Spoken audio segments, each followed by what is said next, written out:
بسم الله الرحمن الرحيم.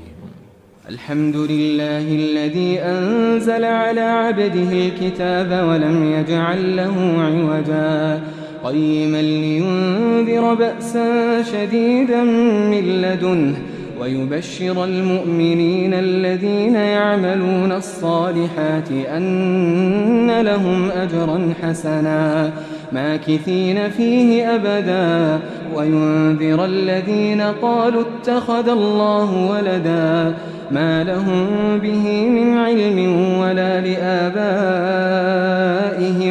كبرت كلمة تخرج من أفواههم إن يقولون إلا كذبا فلعلك باخع نفسك على آثارهم إن لم يؤمنوا بهذا الحديث أسفا إنا جعلنا ما على الأرض زينة لها لنبلوهم أيهم أحسن عملا وإنا لجاعلون ما عليها صعيدا جرزا أم حسبت أن أصحاب الكهف والرقيم كانوا من آياتنا عجبا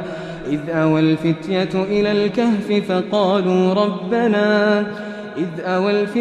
إلى الكهف فقالوا ربنا آتنا من لدنك رحمة وهيئ لنا من أمرنا رشدا فضربنا على آذانهم في الكهف سنين عددا ثم بعثناهم لنعلم أي الحزبين أحصى لما لبثوا أمدا نحن نقص عليك نبأهم بالحق إنهم فتية آمنوا بربهم وزدناهم هدى وربطنا على قلوبهم إذ قاموا فقالوا ربنا رب السماوات والأرض لن ندعو من دونه إلها لقد قلنا إذا شططا هؤلاء قومنا اتخذوا من دونه آلهة لولا يأتون عليهم بسلطان بين فمن أظلم ممن افترى على الله كذبا وإذ اعتزلتموهم وما يعبدون إلا الله فأووا إلى الكهف ينشر لكم ربكم من رحمته ويهيئ لكم من أمركم مرفقا وترى الشمس إذا طلعت تزاور عن كهفهم ذات اليمين وإذا غربت تقرضهم ذات الشمال وهم في فجوة منه ذلك من آيات الله من يهد الله فهو المهتد ومن يضلل فلن تجد له وليا مرشدا وتحسبهم أيقاظا وهم رقود ونقلبهم ذات اليمين وذات الشمال وكلبهم باسط ذراعيه بالوصيد لو اطلعت عليهم لوليت منهم فرارا ولملئت منهم رعبا وكذلك بعثناهم ليتساءلوا بينهم قال قائل منهم كم لبثتم قالوا لبثنا يوما أو بعض يوم قالوا ربكم أعلم بما لبثتم فابعثوا أحدكم بورقكم هذه إلى المدينة فلينظر أيها أزكى طعاما فليأتكم برزق منه وليتلطف ولا يشعرن بكم أحدا إنهم إن يظهروا عليكم يرجموكم أو يعيدوكم في ملتهم ولن تفلحوا إذن أبدا وكذلك أعثرنا عليهم ليعلموا أن وعد الله حق وأن الساعة لا ريب فيها إذ يتنازعون بينهم أمرهم فقالوا ابنوا عليهم بنيانا ربهم أعلم بهم قال الذين غلبوا على أمرهم لنتخذن عليهم مسجدا سيقولون 3 رابعهم كلبهم ويقولون 5 سادسهم كلبهم رجما بالغيب ويقولون 7 وثامنهم كلبهم قل ربي أعلم بعدتهم ما يعلمهم إلا قليل فلا تمار فيهم إلا مراء ظاهرا ولا تستفت فيهم منهم أحدا ولا تقولن لشيء إني فاعل ذلك غدا إلا أن يشاء الله واذكر ربك إذا نسيت وقل عسى أن يهديني ربي لأقرب من هذا رشدا ولبثوا في كهفهم 300 سنين وازدادوا 9 قل الله أعلم بما لبثوا له غيب السماوات والأرض أبصر به وأسمع ما لهم من دونه من ولي ولا يشرك في حكمه أحدا واتل ما أوحي إليك من كتاب ربك لا مبدل لكلماته ولن تجد من دونه ملتحدا واصبر نفسك مع الذين يدعون ربهم بالغداة والعشي يريدون وجهه ولا تعد عيناك عنهم تريد زينة الحياة الدنيا ولا تطع من أغفلنا قلبه عن ذكرنا واتبع هواه وكان أمره فرطا وقل الحق من ربكم فمن شاء فليؤمن ومن شاء فليكفر إنا أعتدنا للظالمين نارا أحاط بهم سرادقها وإن يستغيثوا يغاثوا بماء كالمهل يشوي الوجوه بئس الشراب وساءت مرتفقا إن الذين آمنوا وعملوا الصالحات إنا لا نضيع أجر من أحسن عملا أولئك لهم جنات عدن تجري من تحتهم الأنهار يحلون فيها من أساور من ذهب ويلبسون ثيابا خضرا من سندس واستبرق متكئين فيها على الأرائك نعم الثواب وحسنت مرتفقا واضرب لهم مثل الرجلين جعلنا لأحدهما جنتين من أعناب وحففناهما بنخل وجعلنا بينهما زرعا كلتا الجنتين آتت أكلها ولم تظلم منه شيئا وفجرنا خلالهما نهرا وكان له ثمر فقال لصاحبه وهو يحاوره أنا أكثر منك مالا وأعز نفرا ودخل جنته وهو ظالم لنفسه قال ما أظن أن تبيد هذه أبدا وما أظن الساعة قائمة ولئن رددت إلى ربي لأجدن خيرا منها منقلبا قال له صاحبه وهو يحاوره أكفرت بالذي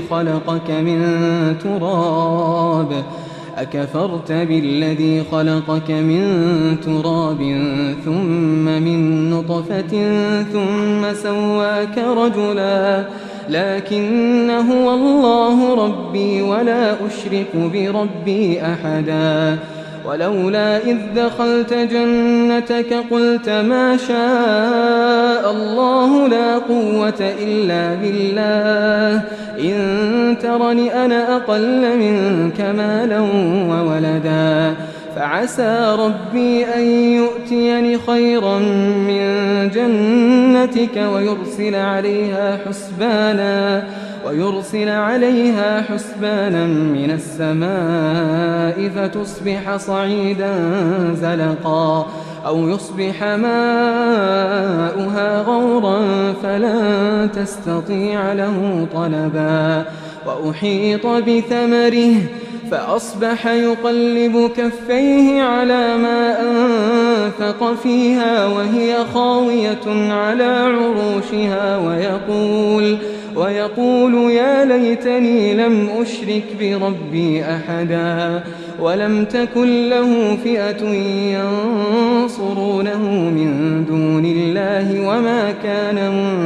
منتصرا هنالك الولاية لله الحق هو خير ثوابا وخير عقبا واضرب لهم مثل الحياة الدنيا كماء إن أنزلناه من السماء فاختلط به نبات الأرض فأصبح هشيما تذروه الرياح وكان الله على كل شيء مقتدرا المال والبنون زينة الحياة الدنيا والباقيات الصالحات خير عند ربك ثوابا وخير أملا ويوم نسير الجبال وترى الأرض بارزة وحشرناهم فلم نغادر منهم أحدا وعرضوا على ربك صفا لقد جئتمونا كما خلقناكم أول مرة بل زعمتم أن لن نجعل لكم موعدا ووضع الكتاب فترى المجرمين مشفقين مما فيه ويقولون يا ويلتنا ما لهذا الكتاب لا يغادر صغيرة ولا كبيرة إلا أحصاها ووجدوا ما عملوا حاضرا ولا يظلم ربك أحدا وإذ قلنا للملائكة اسجدوا لآدم فسجدوا إلا إبليس كان من الجن ففسق عن أمر ربه أفتتخذونه وذريته أولياء من دوني وهم لكم عدو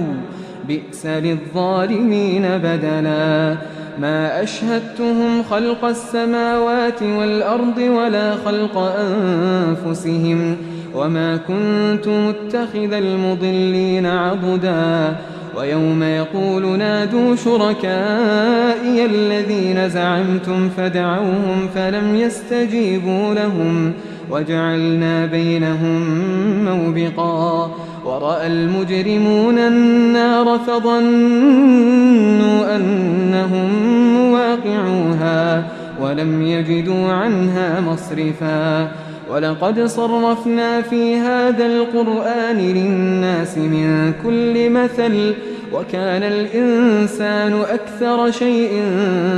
جدلا وما منع الناس أن يؤمنوا إذ جاءهم الهدى ويستغفروا ربهم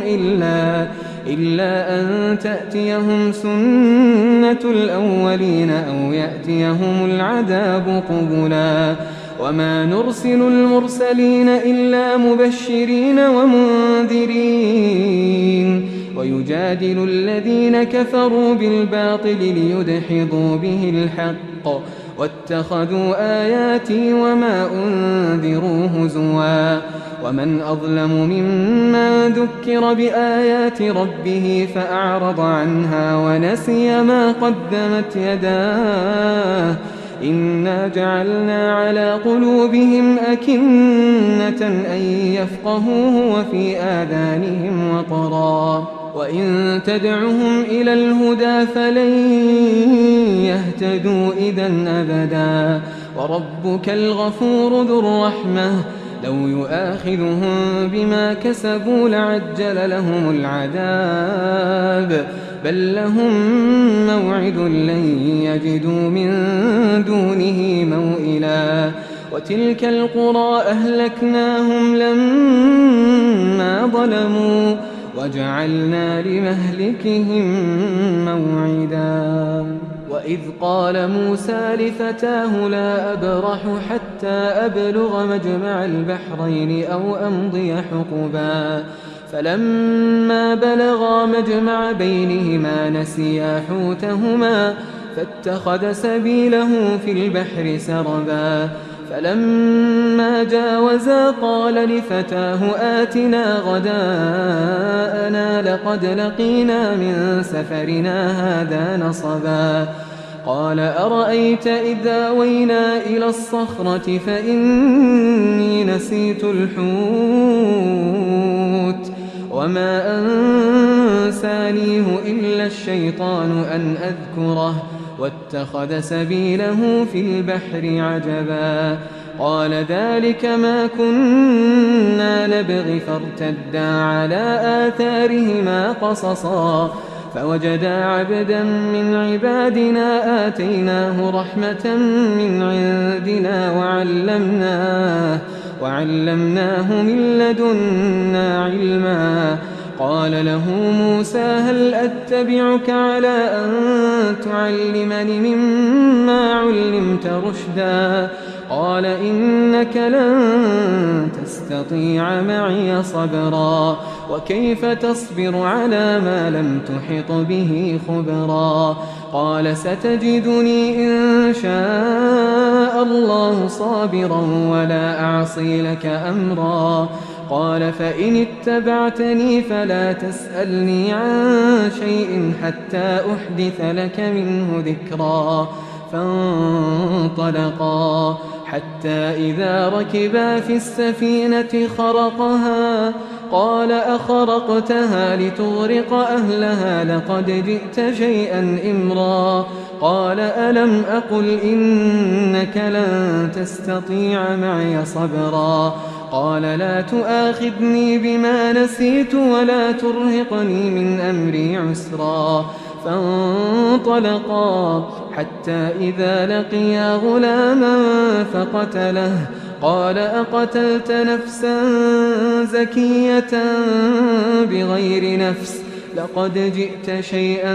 نكرا قال ألم أقل لك إنك لن تستطيع معي صبرا قال إن سألتك عن شيء بعدها فلا تصاحبني قد بلغت من لدني عذرا فانطلقا حتى إذا أتيا أهل قرية استطعما أهلها فأبوا أن يضيفوهما فوجدا فيها جدارا يريد أن ينقض فأقامه قال لو شئت لاتخذت عليه أجرا قال هذا فراق بيني وبينك سأنبئك بتأويل ما لم تستطع عليه صبرا أما السفينة فكانت لمساكين يعملون في البحر فأردت أن أعيبها وكان وراءهم ملك يأخذ كل سفينة غصبا وأما الغلام فكان أبواه مؤمنين فخشينا أن يرهقهما طغيانا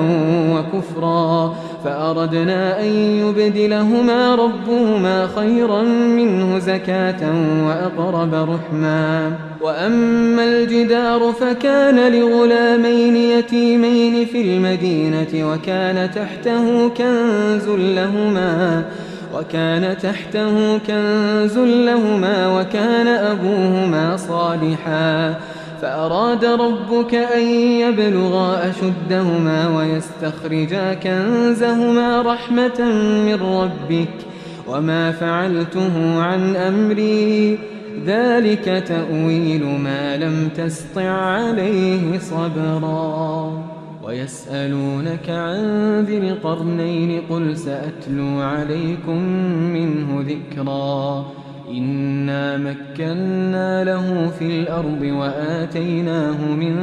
كل شيء سببا فأتبع سببا حتى إذا بلغ مغرب الشمس وجدها تغرب في عين حمئة ووجد عندها قوما